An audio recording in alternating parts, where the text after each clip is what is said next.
Саламатсыздар ма балалар? Бүгінгі сабағымыздың тақырыбы тікбұрышты үшбұрыштарды шешу.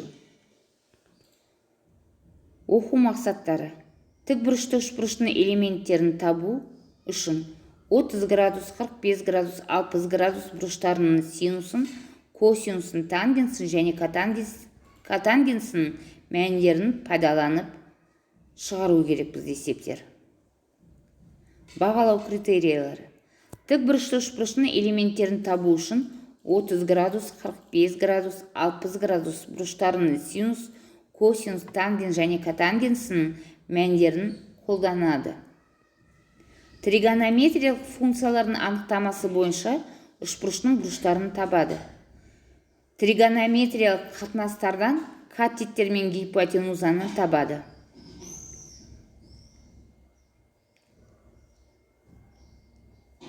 Сіздерге балалар әр топқа тапсырма беріледі, сол тапсырмаларды орындап көріңіздер. Бірінші топ тыңдаңыздар тапсырмаларыңызды.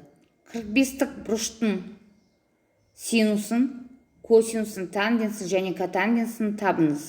Ол үшін катетті А болатын теңбүйірлі тікбұрышты үшбұрышты салып есепті шығарып көріңіздер.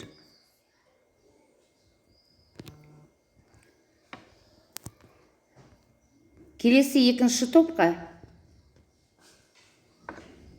осындай тапсырма. 30 градустық, 60 градустық бұрыштың синусын, косинусын, тангенсін және катангенсін табыңыздар. Ең алдымен тікбұрышты үшбұрышты саласыздар. Тікбұрышын анықтап алғаннан кейін сіздер маған синус альфа, косинус альфа, тангенс альфа, катангенс альфаның мәнін табыңыздар. Содан кейін Б бұрышын сүйір деп алып, синус бета, косинус бета, тангенс бета және катангенс бетаның мәндерін табыңыздар. Шешулеріне назар аударып, өздерінің шешімдерімен салыстырып көріңіздер.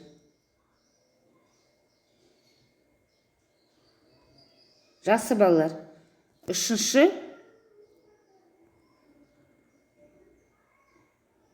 тапсырма. Жеке жұмыс болады.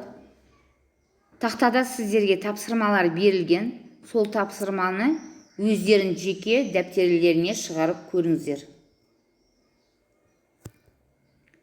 Бесінші жаттығуға бәріміз қосылып назар аударайық, бірге есептеп көрейік. Бізге АБЦД трапеция берілген.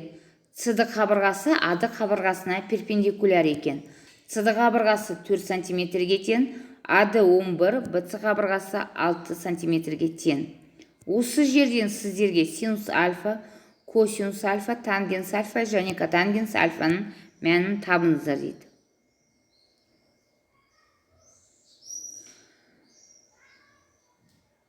Ең алдымен тікбұрышты трапеция назар аударайық. Суретін салайық. Бізде БЦ қабырғасы 6-ға тең, АД қабырғасы 11 сантиметрге тең және СД қабырғасы 4 сантиметрге тең екенін белгілі. Енді есептеп шығарып көріңіздер. Және балалар, келесі тапсырма бізге деңгейлік тапсырмалар берілген. С деңгейін алып, осы тапсырманы орындап көріңіздер. Гипотенузаны альфа және сүйір бұрышы болатын тікбұрышты үшбұрышқа бір қабырғасы басқа қабырғасынан 2 есе артық тіктөртбұрыш іштей сызылған. Үлкен қабырғасы гипотенузада, ал оған қарама-қарсы төбелері катеттерде орналасқан. Тіктөртбұрыштың қабырғаларын табыңыздар. Осы есепті тапсырмаларды орындап көріңіздер балалар. Енді өзін-өзі бағалау. Дескрипторы бізге берілген. Егер сызба дұрыс сызылса, ұпай қоясыздар. Немесе балалар плюс-минус таңбаларын белгілеп шығуға болады. 30 градус, 45-60 градус бұрыштарының синусы, косинусы, тангенсі және котангенсінің мәндерін дұрыс қолданса, онда плюс таңбасын қоясыздар. Тригонометриялық функциялардың анықтамасы бойынша үшбұрыштың бұрыштарын табу білсе, онда плюс. Егер таба алмаса, онда минус таңбасы қоясыздар. Тригонометриялық қатынастардан катеттер мен гипотенузаны табу білу керек. Жақсы балалар, енді әр оқушы осы тапсырманы орындап көріңіздер. Жақсы балалар, рахмет сіздерге. Сау болыңыздар.